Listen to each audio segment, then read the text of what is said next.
Bonjour à tous, on est ravis de vous retrouver dans cette nouvelle vidéo. Je suis avec Hélène Poiseau qui est experte en tarot et moi-même qui suis formatrice en Feng Shui. Alors, on vous a expliqué dans les vidéos précédentes à quel point le Feng Shui et le tarot réunis pouvaient vous aider pouvaient vous guider dans vos choix de vie, dans l'activation de votre boussole intérieure pour aller sereinement vers l'avenir. On a vu que ça permettait d'abord de mieux se comprendre. Et puis là, on va prendre dans cette vidéo un exemple concret pour aller déceler comment on pouvait faire pour explorer des blocages concernant justement cette boussole intérieure sur les projets, l'avenir et comment y aller sereinement. Alors, je vous propose de réfléchir à un des domaines de votre vie. On va prendre un qui est un petit peu pas mal d'actualité. C'est celui on va prendre le domaine des projets. Alors, comment sont vos projets? À quel point ils en sont? Les projets, donc ça peut être des achats de maisons, de voitures, des projets d'avenir, des projets de voyage, des projets de créer une entreprise, etc. Où en sont les projets dans votre vie? Alors, est-ce que vous avez l'impression qu'ils sont bloqués? Est-ce que vous n'en avez plus du tout? Est-ce que ce qui est fort possible dans l'actualité un petit peu anxiogène qu'on vit, même complètement anxiogène, donc comment est-ce que vous avez l'impression d'avoir des idées mais vous n'arrivez pas à les mettre en œuvre, ou alors vous les mettez en œuvre mais ça fait flop? Est-ce que vous avez l'impression de mettre énormément d'efforts dans vos projets puis que ça fait des tout petits résultats? Donc, ce que je vous propose, c'est d'aller voir d'un point de vue du Feng Shui déjà dans votre habitat, ce qui peut vous aider justement à avancer dans ces projets-là, ou plutôt d'aller voir ce qui bloque pour le moment. Alors pour ça, je vous invite à prendre soit une boussole de ce style, soit un smartphone tout simplement, une boussole comme ça.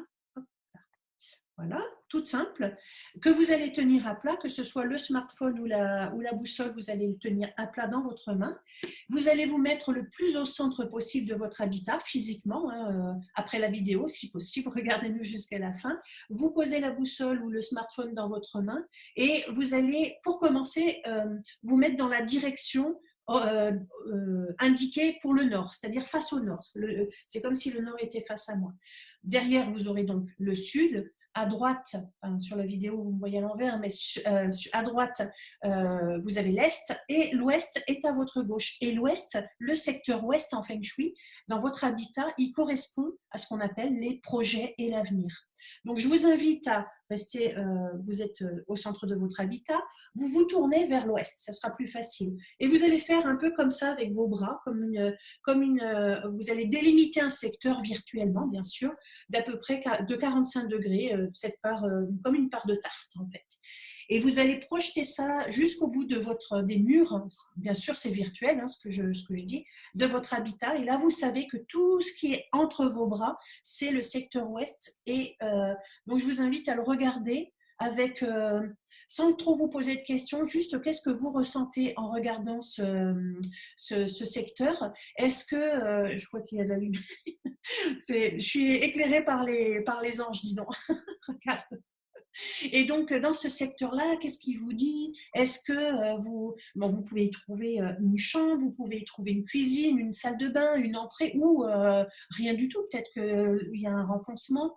Donc, juste posez-vous la question, qu'est-ce que je vois dans mon secteur ouest et qu'est-ce que ça fait chez moi et qu'est-ce que ça dit de moi concernant mes projets? Comment je les vois? Par exemple, si c'est une salle de bain, ça fait un peu, l'eau elle s'en va comme ça, il y a une évacuation, peut-être que vos projets, ça fait flop aussi. Vous voyez, vous ne posez pas trop de questions, juste pour le moment, prenez le temps d'interroger votre habitat et le secteur ouest concernant vos projets. Et on va aller un tout petit peu plus loin, puisque Hélène, elle va nous expliquer comment, avec un tirage de cartes, on peut avoir des réponses supplémentaires une fois qu'on a fait ce petit exercice dans son habitat. À toi, Hélène.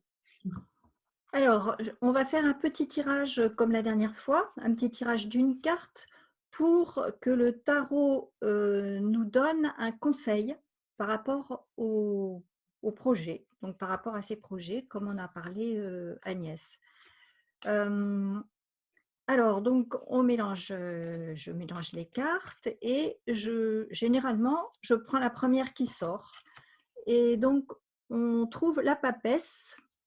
Donc la papesse, vous voyez, c'est une femme, qui est assise avec des grands manteaux qui la recouvrent. Elle porte un livre sur ses genoux qu'elle n'a pas l'air de lire et elle a l'air assez immobile et silencieuse. Elle porte le nombre 2 ou le chiffre 2 qui est un chiffre réceptif, féminin. Donc le conseil de cette carte, ce serait, de se mettre en état de réceptivité, voire d'attente, pour que les intuitions arrivent. Donc si j'ai des projets, le conseil, ça sera de surtout pas de me précipiter pour aller faire quelque chose, mais de me poser et d'attendre l'inspiration ou d'attendre certaines informations qui peuvent venir de l'extérieur.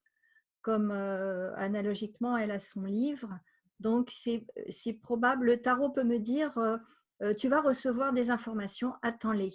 Voilà, ça serait un conseil par rapport à ce tirage en fait. Hmm. Voilà. Merci. C'est intéressant du coup, ce qu'on pourrait, d'ailleurs c'est ce qu'on va vous proposer, après on va vous dire comment on va aller plus loin, mais on pourrait imaginer donc par rapport au secteur ouest dont je vous parlais, que vous n'alliez pas chercher de manière mentale, mais que vous alliez par exemple dans le secteur correspondant, donc comme je disais tout à l'heure, ça peut être une salle de bain, ça peut être une chambre, ça peut être une cuisine, et donc peut-être je vous inviterais à aller vous installer dans ce secteur-là, et de laisser l'information venir. Ou peut-être d'y aller avec un livre, par exemple, et puis de vous y installer et d'ouvrir le livre à n'importe quelle page et de voir quelle information ça vous donne concernant votre boussole intérieure. Voilà.